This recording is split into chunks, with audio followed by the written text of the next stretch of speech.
Hello guys, আশা করি আপনারা ভালো আছেন। তো আমিও আপনাদের দোয়া ও ভালোবাসায় অনেক অনেক ভালো আছি। তো এই ভিডিওর মধ্যে দেখতে পাচ্ছেন যে আমরা প্রায় 10 থেকে 12 কাঠা জমিন টমেটো চাষ করছি। তো গাছগুলা অনেক ভালো হয়েছে আমার জানা মতে।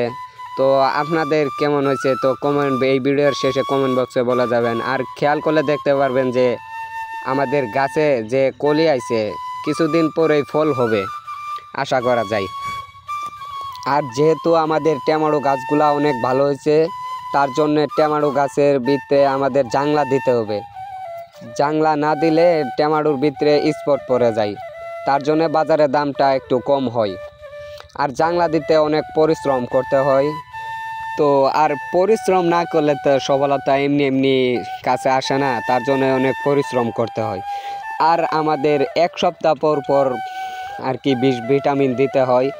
আর না দিলে তো গাছগুলা একটু কুরকানোর রোগ আছে, এই রোগটা হয়ে যায় এর কারণে বিষ না দিলে। তো গাইজ, আমার এই ভিডিওটা এই পর্যন্তই শেষ করছি। আর এরকম ভিডিও পাওয়ার জন্য আমার ফেসবুক পেজটাকে ফলো করে আমার সাথে থাকবেন সবাই। আমি প্রতিনিয়ত নিত্য নতুন ভিডিও দেওয়ার জন্য চেষ্টা করব ইনশাল্লাহ। আসসালামু আলাইকুম।